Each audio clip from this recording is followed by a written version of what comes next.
Selamat mendengarkan podcast ini. Bapak, Ibu, saudara sekalian, hari ini kita masih membahas kehendak bebas. Kita akan membahas satu tema yang sangat menarik mengenai Firaun yang hatinya dikeraskan oleh Tuhan. Hal ini menjadi landasan dari orang yang menyatakan bahwa dalam kedaulatannya Allah mengeraskan hati siapa yang dikehendaki untuk dikeraskan. Selanjutnya hal ini membangun atau dapat meneguhkan premis. Premis itu asumsi dasar yang menjadi landasan seseorang menarik kesimpulan. Meneguhkan premis bahwa Allah menentukan siapa yang Allah selamatkan dan yang lain Allah binasakan. Di sini seakan-akan Tuhan dalam pertimbangannya yang tidak dimengerti oleh manusia mengeraskan hati orang-orang tertentu, dan tentu saja itu berarti Tuhan membinasakan orang tersebut atau menghukum orang tersebut. Tetapi di pihak lain Tuhan tidak mengeraskan hati orang-orang tertentu. Ini berarti orang tersebut diselamatkan. Ini pandangan yang tidak tepat. Tidak mungkin Tuhan yang Maha Agung, Maha Mulia bertindak tanpa pertimbangan, tanpa alasan, tanpa dasar yang bisa dimengerti oleh kita. Alkitab ditulis menjadi hikmat, sumber hikmat dan pelajaran untuk kita, supaya kita bisa menempatkan diri kita secara benar di hadapan Tuhan. Dan menempatkan Tuhan secara pantas atau secara benar. Tidak mungkin Allah bertindak tanpa bisa kita mengerti. Harus kita mengerti yang oleh karenanya Alkitab mencatat. Tidak mungkin Alkitab menulis sesuatu yang konyol, yang absurd, yang aneh, yang kacau dan tidak bermakna tanpa mengandung pelajaran rohani. Kita harus menemukan mengapa Allah mengeraskan hati Firaun. Tidak boleh kita secara ceroboh mengatakan Allah memang berkehendak mengeraskan hati Firaun. Lalu ditambahi kalimat supaya bisa diterima, agar nama Tuhan dimuliakan. Apakah kita punya Allah yang mengorbankan orang demi namanya dimuliakan? Pikir, apakah kita memiliki Tuhan yang gila hormat dan demi kehormatan itu dia mengorbankan manusia? Betapa bodohnya, betapa naifnya. Mengapa Allah mengeraskan hati Firaun? Tentu jawabnya tidak cukup dengan karena Allah berdaulat. Titik. Berdaulat artinya Allah memiliki hak penuh untuk bertindak dan mengambil keputusan tanpa dipengaruhi faktor-faktor luar. Saya setuju. Allah bertindak tidak dipengaruhi faktor manapun. Tapi Allah punya tatanan di dalam dirinya. Dan semua tindakan Tuhan pasti konsisten. Kapanpun, dimanapun, sesuai dengan aturan dan tatanan yang ada dalam dirinya. Jadi jawaban mengapa Allah mengeraskan hati Firaun harus ada implikasi yang bisa kita petik, kita timba, kita dulang kebenarannya. Supaya kita bisa menempatkan diri kita secara benar di hadapan Tuhan dan menempatkan Tuhan secara benar. Tidak menerima saja semua tindakan Tuhan sepihak tanpa bisa dan tanpa boleh dimengerti dengan jelas mengapa Allah bertindak demikian. Sebab kalau kita hanya menjawab karena Allah berdaulat dan dalam kedaulatan ia memutuskan untuk mengeraskan hati Firaun, manusia bukanlah makhluk yang bertanggung jawab secara proporsional. Dengan demikian etika tidak bisa tampil dengan wajar karena manusia tidak bertanggung jawab. Tuhan mengeraskan hati Firaun sebab Tuhan sudah tahu bahwa Firaun tidak akan melepaskan umat Israel. Keluaran 3:19, sebelum Tuhan mengutus Musa sampai ke Mesir. Tetapi aku tahu bahwa Raja Mesir tidak akan membiarkan kamu pergi kecuali dipaksa oleh tangan yang kuat. Tangan yang kuat yang memaksa. Aku yang harus bertindak yang membuat dia melepaskan. Bukan dihipnosis. Lalu kemudian Firaun melepaskan bangsa Israel karena dihipnosis, seperti dipengaruhi secara mistis. Tuhan harus menggunakan tangan yang kuat. Ingat sekali lagi, ini diucapkan sebelum Musa diutus sampai ke Mesir. Jadi tindakan Tuhan mengeraskan hati Firaun bukan tanpa alasan, sebab memang Firaun sudah memiliki keadaan jiwa yang jahat, tidak bisa diperbaiki lagi. Lalu jangan ada berkata, ya memang Tuhan membuat dia jahat loh. Nah itu lebih konyol lagi nanti. Tapi baiklah, kita jangan sampai ke situ dulu ya. Sehingga tidak akan membiarkan umat Israel pergi. Firaun memang keturunan dinasti jahat. Selain ia mewarisi gen penguasa yang lalim, ia juga di lingkungan jahat yang menindas bangsa Israel tanpa belas kasihan. Sebenarnya Musa dan Harun menghadapi Firaun agar umat Israel diperbolehkan beribadah kepada Elohim Yahweh atas kehendak Tuhan. Tetapi Firaun menuduh mandur-mandur Israel yang mau pergi. Nanti saudara membaca di dalam kisah itu. Tuh, mandur-mandur itu mau ngajak pergi padahal yang menyuruh Tuhan. Kalau begitu kita kasih beban lebih berat karena mandur-mandur Israel mau pergi sembahyang kepada Allahnya. Bukan mandur-mandur Israel yang mau pergi, Musa dan Harun yang mengajak pergi. Ini kan diplomasi licik yang dilakukan, dimaksudkan agar bangsa Israel menyalahkan Musa dan menolak untuk diajak keluar dari Mesir. Nanti mandur-mandur jadi marah. Ini baru satu dan sekian banyak watak jahat Firaun. Memang dia seorang jahat yang patut dihukum. Inilah alasan yang sudah cukup jelas mengapa Firaun dikeraskan hatinya. Dan yang penting di sini Bapak Ibu, cara Tuhan mengeraskan hati Firaun bukan masuk ke dalam jiwa Firaun dan membuat hatinya keras secara mistis supranatural. Kalau Tuhan masuk ke dalam jiwa Firaun dan membuat hatinya keras, maka Allah melanggar hakikatnya dan melanggar hakikat manusia. Tetapi Tuhan mengeraskan Firaun dengan menciptakan situasi, kejadian-kejadian yang membuat Firaun menjadi keras. Jika Firaun memiliki kehendak bebas, di dalam tindakan-tindakan Tuhan itu bisa saja Firaun mulai sadar lalu, ya sudah dengan rela dia melepaskan. Ternyata tidak.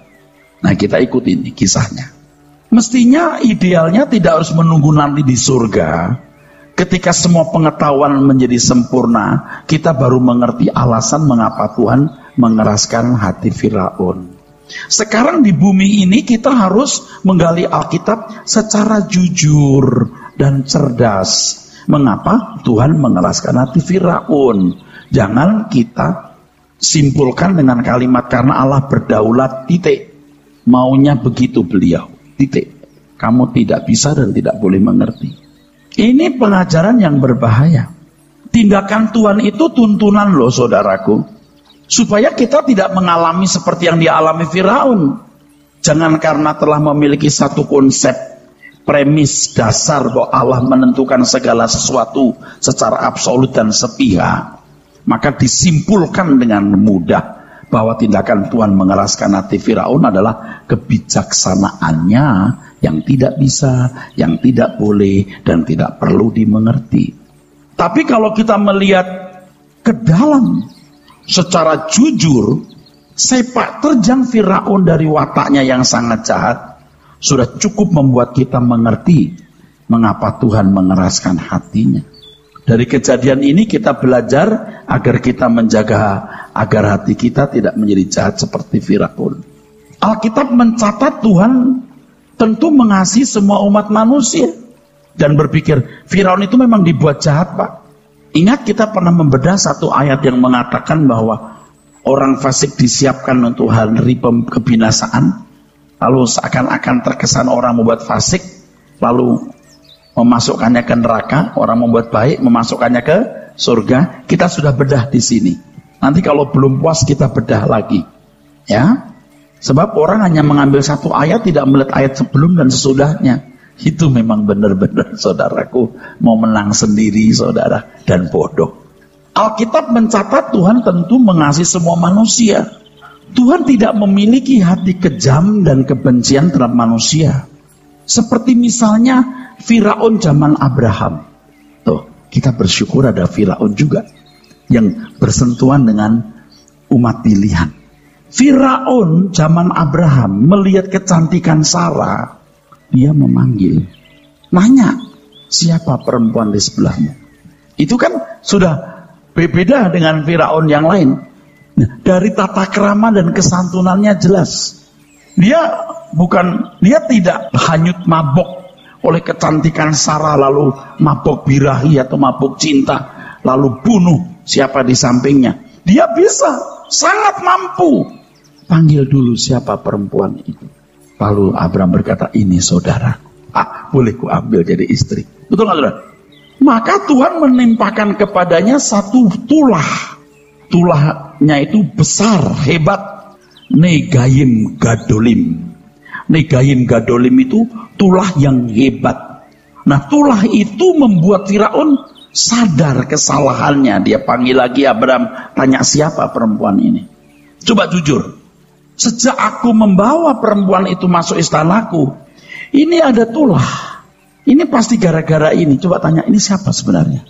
Abraham berkata, sebenarnya ini istri. Loh, kenapa nggak bicara dari kemarin dulu? Nanti baca kisahnya. Kalau begitu ambil lagi plus hadiah. Tuh nggak bilang gini, emang lu ngebohongin gua, lu bikin gua susah. Betul nggak? Nggak. Udah bawa istrimu.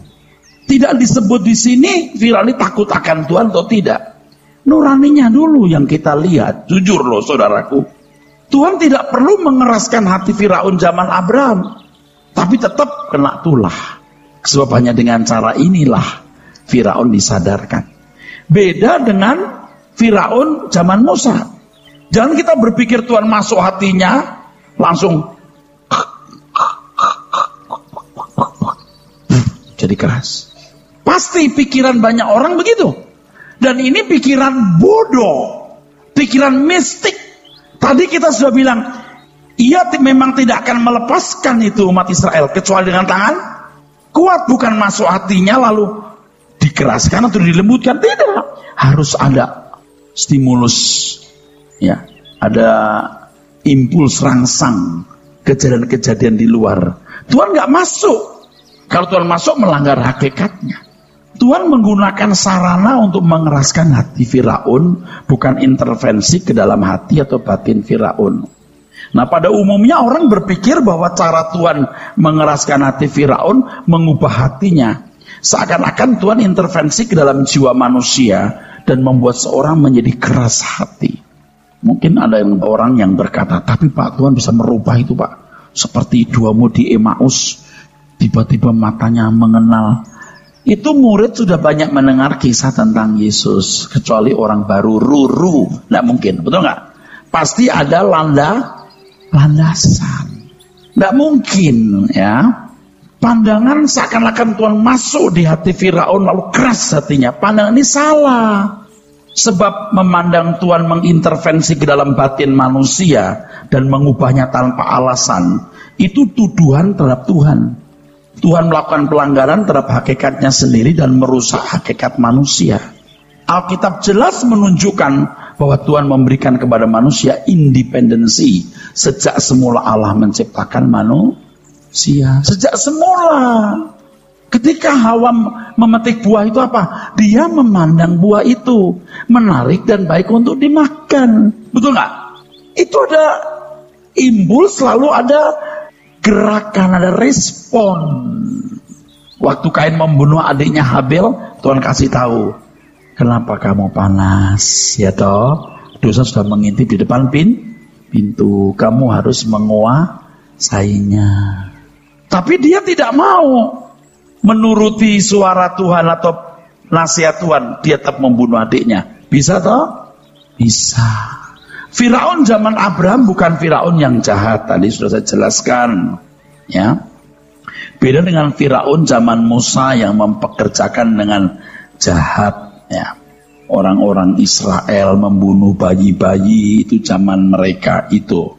Firaun zaman Abraham dihantam dengan tulah hebat menjadi bertobat. Tetapi Firaun zaman Musa diberi tulah secara bertahap. Tahap-tahap tulah itu membuat dia imun. Nanti kita akan lihat bagaimana imunnya, jadi kebalnya ini terhadap Tuhan. Jadi jangan berpikir seakan-akan dihipnosis, lalu kenapa ya kamu begini? Nggak tahu nih, kenapa hatiku jadi keras nih? Nggak tahu nih. Nggak bisa. Jangan berpikir secara mendadak hati Firaun dibuat keras sebagai akibatnya tidak melepaskan bangsa Israel keluar dari Mesir. Hal ini mirip dengan orang yang dihipnosis.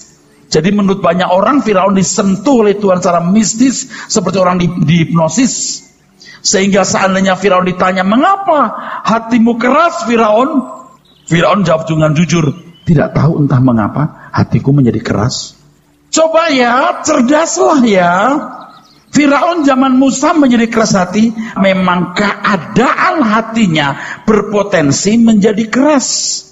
Tidak pernah terdapat fakta di Alkitab seseorang menjadi mendadak jahat atau jahat menjadi baik mendadak. Tidak ada. Harus ada pemicunya. Ada proses bertahap, tulah bertahap sampai pada kematian anak sulung bisa menjadi pemicu Firaun menjadi keras, saudaraku. Coba lihat bagaimana Tuhan membuat satu kecerdasan. Mana yang lebih cerdas? Tuhan masuk hati, jebret, hati Firaun jadi keras, atau pakai cara coba lempar tongkatmu, jebret, wah jadi ular. Firaun jadi panggil ahli nujum pasir, coba kau buat, jebret, bisa juga. Ini suasana yang buat Firaun bisa mengimbangi Allahnya Musa, dan dia berpikir bahwa dia bisa bertahan. Nanti terus tulah-tulah berikut, saudaraku sekalian, membuat katak juga bisa. Mengapa Tuhan tidak membuat mujizat jebret yang ahli nujum nggak bisa, semua nggak bisa, langsung keok? Enggak, dibuat bertahan. Boiled frog syndrome, matiin katak, dipanasin di sebuah belanga, nggak langsung panas, kasih dingin dulu, anget-anget, lama-lama mati, betul nggak? Cerdas kan? Mesti kita itu membaca Alkitab dengan cerdas. Jangan mengambil kesimpulan secara naif karena sudah punya premis dasar. Jadi bodoh karena premis itu. Jadi tulah demi tulah bertahap di mana Firaun merasa masih bisa menanganinya. Tuhan sengaja melakukan hal tersebut supaya Firaun masih berpengharapan bahwa dirinya bisa melawan Allahnya Musa sehingga tidak perlu menundukkan dirinya. Sekali dia bisa menandingi, 2 kali dia bisa menandingi, dia masih berharap. Lalu yang berikut, lihat, Tuhan pun seperti pelin-pelan. Seperti kalau Tuhan sudah memberikan tulah, kemudian Firaun menjanjikan pembebasan, coba jangan sampai ada gelap begini, jangan sampai ada hujan es, doa sama Allahmu, gitu ya. Kalau kamu doa langsung suruh keluar dah bangsamu. Sudah berdoa, Tuhan jawab, Firaun bilang, hehe, nggak jadi, betul nggak? 10 tulah dia bolak-balik begitu sampai terakhir loh, gelap gulita lalu anak sulung mati. Tolong dong bikin ini, singkirkan ini bara. Kalau sudah nanti nggak ada bara, nanti aku suruh keluar bangsamu, izinkan berdoa. Musa Harun berdoa, ya Tuhan tolong angkat penyakit ini. Penyakit diangkat, Musa menghadap lagi, Tuhan, Firaun sudah beres semua. Nggak jadi, nggak boleh ya. Besoknya datang lagi. Ngerti nggak cara-cara ini membuat Firaun berdiplomasi licik, betul nggak? Cara itulah yang mengeraskan hati Firaun. Saya kira, maaf ya, tidak maksud apa-apa. Belum pernah ada orang membahas ini. Belum pernah. Dulu juga saya percaya Allah mengeraskan, shoot, itu artinya dirubah. Mistik gitu loh. Tuhan tidak begitu. Nanti ini implikasinya penting untuk kita. Kalau hati seseorang sudah terlanjur keras dengan dunia, tidak bisa. Akhirnya Tuhan membiarkan hatinya makin keras nih, tambah kaya, tambah terhormat, tambah nggak terkalahkan, tambah hebat, mati dia. Oh, Tuhan keraskan dia? Enggak, dia telah memilih itu. Nah, titik di mana nggak bisa balik itu memang misteri hidup. Maka sebelum kita mengalami hal itu, kita harus lari dari keadaan itu. Jadi peristiwa terjadi berulang-ulang Tuhan seperti pelin-pelan itu, seakan-akan Tuhan tidak tahu bahwa Firaun yang tidak konsisten tersebut dengan mudah bisa menipu Musa dan Allahnya. Dalam hal ini seakan-akan Tuhan memberi dirinya dipermainkan oleh Firaun. Tetapi cara inilah cara Tuhan mengeraskan hati Firaun. Kejadian yang terjadi berulang-ulang ini tanpa disadari membuat Firaun menjadi keras hati. Ia merasa bahwa Tuhan bisa dipermainkan. Padahal sebaliknya hati Firaunlah yang sedang dikeraskan. Jadi betapa bodohnya orang yang mengatakan Allah mengeraskan dia. Orang gak punya akal sehat. Nanti banyak lagi pandangan-pandangan seperti itu. Susah saudara saya memikirkan hal ini. Bersyukur kita masih bisa belajar ini. Masih sehat pikiran kita. Masih murni ya. Tidak dipengaruhi oleh kanan kiri. Ini begini Alkitab. Sebenarnya seperti tadi saya katakan, Tuhan itu bisa memberikan tulas sekali, jebret, Firaun langsung keok. Tapi tidak. Atau dengan paksa, jebret, Tuhan menghukum Firaun. Tapi ada aspek lain. Tuhan sedang membidik orang-orang Mesir supaya bermurah hati. Tulah demi tulah sampai anak sulung mati. Itu mempersiapkan orang Mesir bermurah hati. Udah dibawa, pergi sono. Kita bisa mati semua gara-gara kalian. Pergi, nih. Kasih emas, pergi. Jadi Tuhan menggerakkan hati orang Mesir supaya bermurah hati itu juga tidak mistik. Alkitab pun mengatakan bahwa karena Musa adalah seorang yang terpandang di Mesir, maka orang Mesir bermurah hati kepada Israel. Ada ayatnya, saudara. Loh kok itu nggak dipelajari loh? Kok main comot aja Allah mengeraskan hati Firaun? Ya kalau orang tidak mendalami Alkitab seperti ini, ya salah akhirnya, saudara. Lagi pula di Keluaran 8 ayat 15, 18, 32, Keluaran 9, 34, Firaun mengeraskan hatinya sendiri. Tertulis juga itu. Inilah cara cerdas Tuhan mengeraskan hati Firaun. Satu sisi Allah tidak mengingkari hakikatnya sendiri, dan sisi yang lain Allah tidak merusak tatanan yang Allah sudah gariskan. Jadi tanpa intervensi ke dalam jiwa manusia, dalam hal ini jiwa Firaun, tanpa mengutak-atik jiwa manusia, Tuhan bisa mengeraskan hati Firaun dengan berbagai kejadian yang Allah izinkan terjadi. Ini sama dengan Allah bekerja dalam segala hal mendatangkan kebaikan. Kok mesti harus ada kejadian di luar dirinya? Iya, sebab Allah tidak melanggar hakikatnya dan tidak merusak hakikat manusia itu sendiri. Jadi begini saudara, yang saudara mesti harus paham benar ya. Ini kan manusia saudara. Ini hatinya di sini atau pikirannya di sini. Tuhan tidak masuk di sini mengkotak-katik di sini. Jadi robot manusia. Tapi Tuhan membuat kejadian demi kejadian di sini. Nah, manusia lihat. Manusia merespon di sini. Bukan, ngerti tidak saudaraku? Amin. Makanya kejadian-kejadian hidup yang terjadi dalam hidup kita tiap hari, itu harus direspon dengan benar. Karena cara itulah Allah membentuk kita. Saya mau bagikan satu kalimat yang bagus, dicatat ya. Komitmen, janji, sumpah untuk hidup suci tidak menjawab kesucianmu. Itu baru awal dari sebuah perjuangan.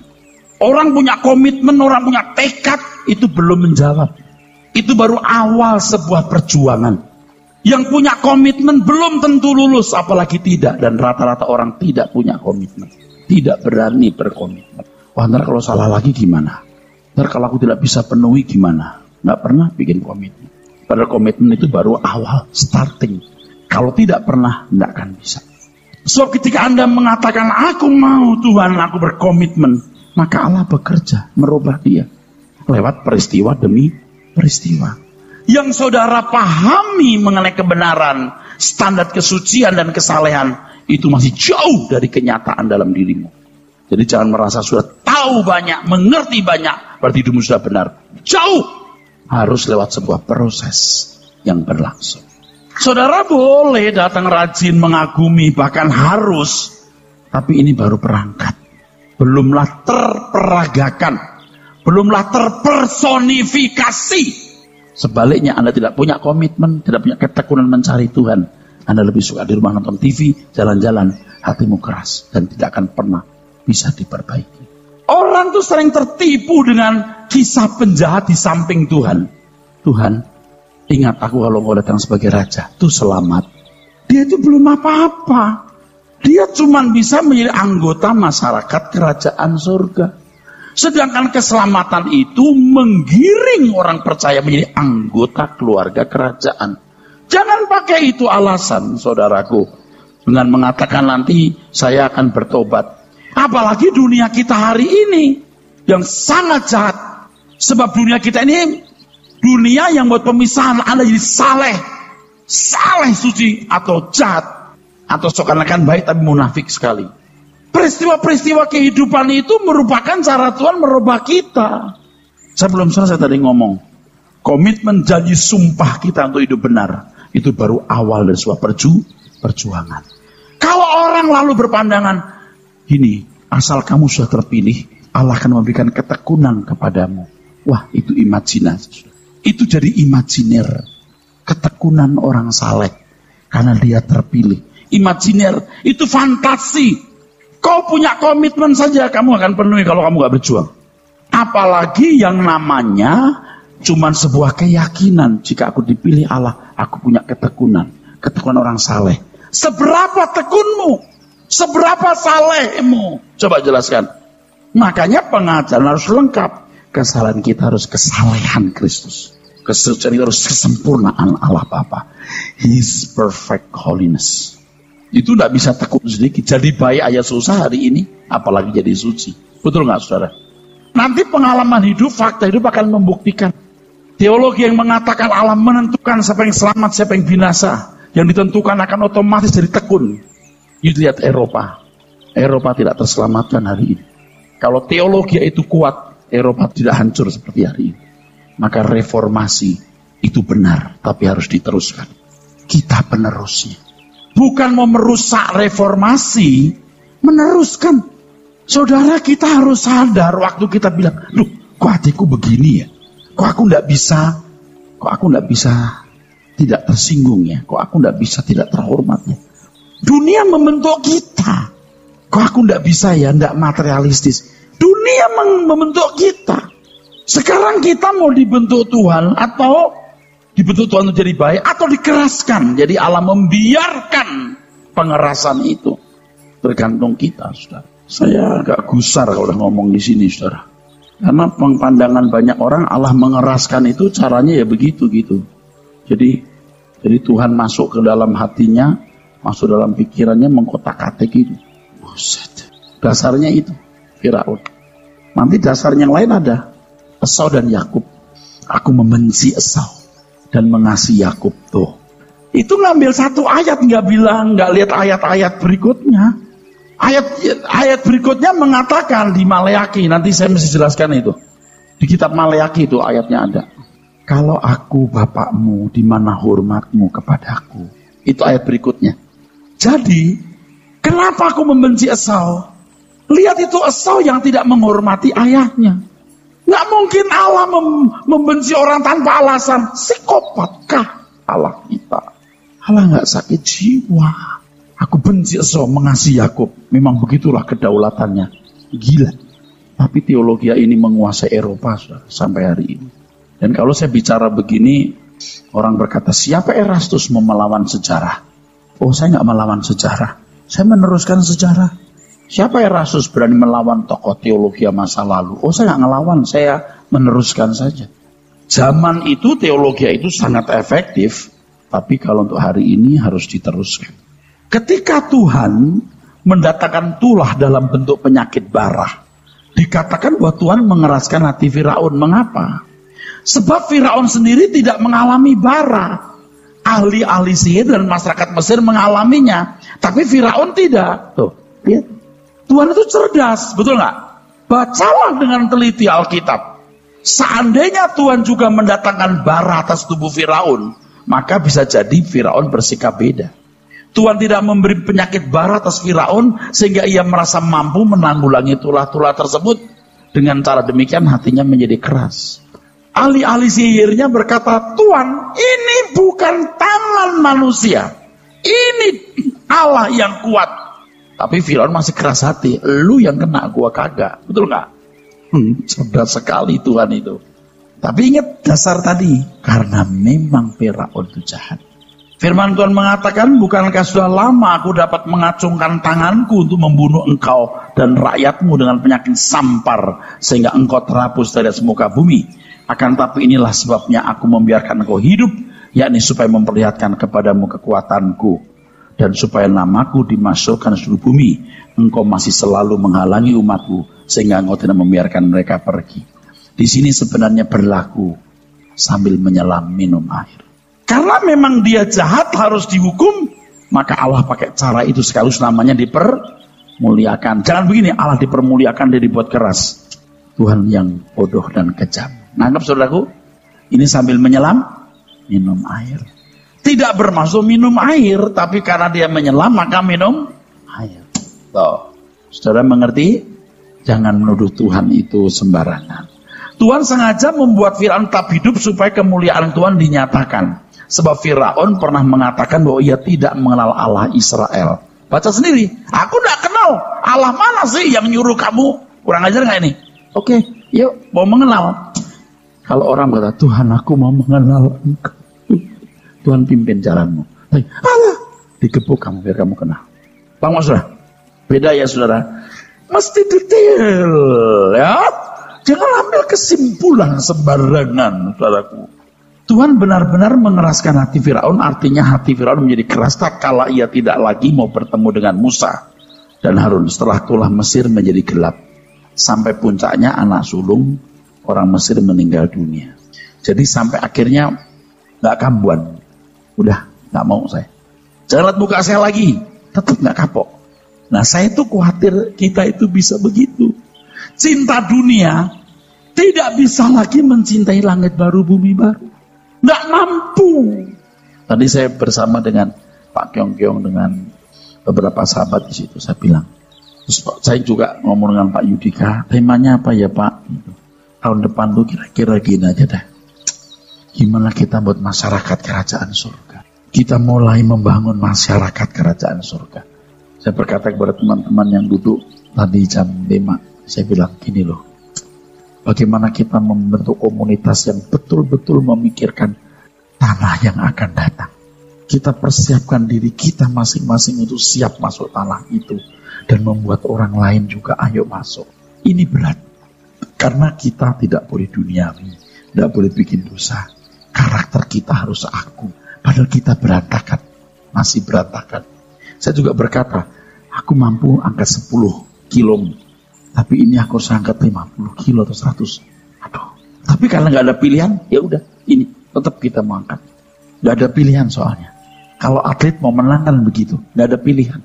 Aku harus tahan pukulan. Aku harus tahan banting. Aku harus bisa memukul dengan tepat. Itu kalau petinju.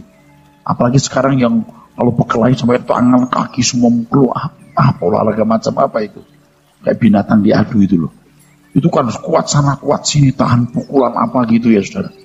Kenapa kita nggak nekat? Pokoknya aku harus menang. Tahan pukulan, tahan banting, ototnya kuat. Gitu saudara. Karena saya udah lihat di gym ya. Orang-orang yang mungkin juga latihan begitu tuh. Ininya dulu. Ininya saya perhatiin tuh. Terus dia kasih beban. Kenapa kita nggak berjuang juga untuk itu? Karena kerajaan surga kan nggak murahan saudara. Jangan sampai kita itu nggak bisa balik saudara. Saya itu sadar, aku itu hampir nggak bisa balik. Saya ini sudah hampir nggak bisa balik ke Tuhan, saudara. Udah menyenangi hidup. Sekarang baru maksa terus gitu. Bisa berkata, itu bawa aku ke sana. Maksa. Tapi lama-lama ya bisa. Makanya masalah-masalah kecil jangan digede-gedein dalam rumah tangga, dalam hidup. Masalah kecil jangan dibuat besar. Udah nggak usah dianggap besar deh. Hal yang nggak prinsip sudahlah, nggak usah dianggap prinsip. Jangan kita seperti Firaun ini yang akhirnya mampus, saudara, mampus. Tapi nggak masuk ke sini nih kalau nggak salah. Sampai Israel sudah pergi, masih dikejar. Gila nggak itu? Masih dikejar. Tapi sekaligus sambil menyelam minum air juga. Tuhan mendidik bangsa Israel itu percaya Tuhan, betul nggak? Kopas. Nah, kalau saudara ngikutin cerita ini, Tuhan suruh berkemah di pinggir itu. Saya sudah pernah ke tempat itu. Jadi kanan kiri itu bukit. Yang tour leader betulnya, guide-nya cerita. Dulu menurut kisah lewat sini nih bangsa Israel sebelum menyeberangi laut Kosong. Jadi kanan kiri itu memang bukit. Mereka hanya punya satu tempat, nyebrang atau mau balik. Balik mati, mesti nyebrang. Luar biasa, Tuhan suruh berkemah di situ. Sambil menyelam, mereka diseberangkan dulu. Nyaris mereka ketangkap oleh algojo Mesir. Jadi ketika mereka nyebrang selesai, Musa atong-atong tenggelam semua. Dan hari ini dibuktikan ada peralatan perang, kereta-kereta di dasar laut. Jangan sampai mau mati pun yang dipikir nanti tanah kuburan saya itu 300 meter. Peti mati saya nanti harus ada emas sampingnya. Dia tidak memikirkan siapa yang menjemput sampai nggak mampu. Saya ngomong ini nggak main-main, saudara. Saya nggak main-main. Ini benar. Nggak mampu menyeberangkan hatinya ke surga. Jangan sampai, saudaraku. Tuhan nggak kejam mengeraskan hati sembarang orang, saudaraku. Tapi kalau orang memilih untuk keras, Tuhan membiarkan dia. Berbahagia kita yang di ujung umur ini masih disadarkan, saudara. Ini pelajaran yang berharga, tulah demi tulah, sampai puncak kematian ala sulung bangsa Mesir, mempersiapkan hati orang-orang Mesir untuk bermurah hati memberikan emas dan perak. Apakah selama ini bangsa Mesir bermurah hati kepada Israel? Tentu tidak. Tetapi karena tulah-tulah itu, Keluaran 12:33, orang Mesir juga mendesak dengan keras kepada bangsa itu, menyuruh bangsa itu pergi dengan segera dari negeri itu, sebab kata mereka, nanti kami mati semuanya. Oh, Tuhan itu kan cerdas. Makanya tuh kalau orang kita dulu kan nggak ngerti gini, Tuhan Yesus gerakkan hati kepala bagian untuk menerima saya jadi pekerja di perusahaan ini. Kita juga berdoa begitu. Ya Tuhan, biar Tuhan menggerakkan hati. Salah kita. Kalau dia bisa menerima saudara, muka saudara, dia ingat ponakan yang di luar kota. Ini ponakan gue nih ya deh. Pasti ada pemicu. Bukan, kenapa ya kok aku rasanya mau terima orang ini? Bisa, bukan tidak bisa. Tapi semua pasti ada mekanismenya. Nggak ada orang terhipnotis lalu. Oke, saya digerakkan nanti saya untuk menerima Anda. Lulusan apa? Oh S1. Anda gaji pertama 30 juta ya, dapat mobil 1. Saya digerakkan. Terus dia pulang berhasil mau sama pendetanya. Pak pendeta, saya diterima kerja dengan gaji 30 juta. Loh, kamu tugas apa? Resepsionis. Gaji 30 juta. Iya, karena Tuhan yang berkarya dahsyat dan memberikan saya kendaraan, Pak. Waduh, bagus dong kalau tuh. Emang mujizat terjadi. Mujizat masih ada. Oke, saudaraku. Jadi nggak gampang begitu. Dulu kita itu begitu loh, nipu jemaat. Saya doakan supaya Tuhan menggerakkan hati kepala bagian menerima engkau ya bro. Tuhan gerakkan hatinya. Kita nggak ngerti tatanan Tuhan. Tuhan punya tatanan. Apalagi kalau orang ini udah bodoh, males, masih nggak jujur. Waduh, kita berdoa agar kepala bagian menerima dia kerja. Kita merusak perusahaan itu. Ternyata perusahaan itu milik anak Tuhan juga. Waduh, betul nggak saudara? Nggak begitu. Nilai waktu SMA rata-rata 8,6. S1 indeks prestasinya 3,7. Ya kan? Kerjanya di beberapa tempat. Lihat mukanya, ngomong-ngomong. Wah, ini jangan sampai jatuh ke orang. Walaupun belum ada tempat, oke? Ibu bisa masuk ya. Nanti saya pikirkan. Lihat ini. Bukan ini. Makanya ini ya yang benar. Itu tuh ayat-ayat Alkitab di Perjanjian Lama itu kadang-kadang juga harus dijelaskan dengan benar. Manusia boleh mempertimbangkan, Allah memutuskan. Wah, itu ayat mesti benar, harus diterjemahkan dengan benar. Lain waktu saya jelaskan. Allah nggak mungkin bertindak tanpa tatanan. Jadi hebatnya Alkitab itu ya. Tuhan tidak berintervensi ke dalam jiwa Firaun, tapi Tuhan mendesak Firaun melalui kejadian-kejadian yang Tuhan izinkan terjadi. Akhirnya memaksa Firaun melepaskannya. Tuhan sudah bilang, dia tidak akan melepaskan kamu kecuali oleh tangan yang kuat. Betul? Dengan tangan yang kuat kan? 10 tulah. Tetapi aku tahu bahwa Raja Mesir tidak akan membiarkan kamu pergi kecuali dipaksa oleh tangan yang kuat. Dipaksa oleh tangan yang kuat. Tangan yang membuat kejadian-kejadian. Tangan yang membuat tulah. Bukan tangan yang masuk merubah hati dan pikiran. Nah, teologi yang kurang tepat harus diubah. Seperti dulu kalau kita nyanyi ya, dulu kita nyanyi begini misalnya. Termasuk saya kan salah ya. Ubah hatiku seputih salju. Jadi Tuhan kayak bucuk deterjen set gitu, set jadi putih. Nah begitu. Lewat proses dan memukul dengan segala perbuatan ajaib yang akan kulakukan di tengah-tengahnya. Sesudah itu akan membiarkan kamu pergi. Tuh, betul nggak? Jadi semua ada proses mekanismenya. Sekarang kau akan melihat apa yang akan kulakukan kepada Firaun. Sebab dipaksa oleh tangan yang kuat, ia akan membiarkan mereka pergi. Ya, dipaksa oleh tangan yang kuat, ia akan mengusir mereka dari negerinya. Dalam tulisan ini mengesankan seakan-akan Tuhan tidak berdaya mengubah hati Firaun kecuali melalui suatu tindakan atau kejadian yang memaksa Firaun mengizinkan bangsa Israel keluar dari Mesir. Jadi mengeraskan harus dimengerti dengan benar.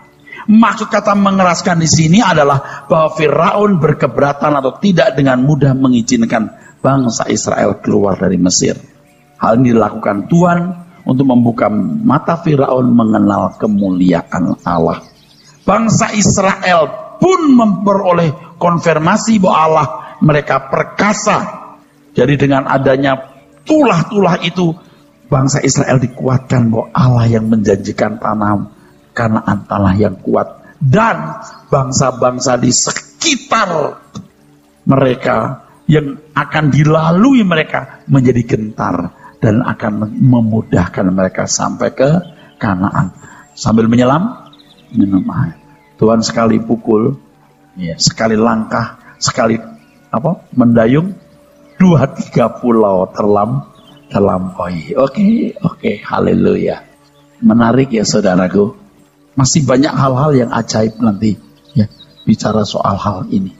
Dan apa yang kita pelajari ini pasti memiliki implikasi. Amin.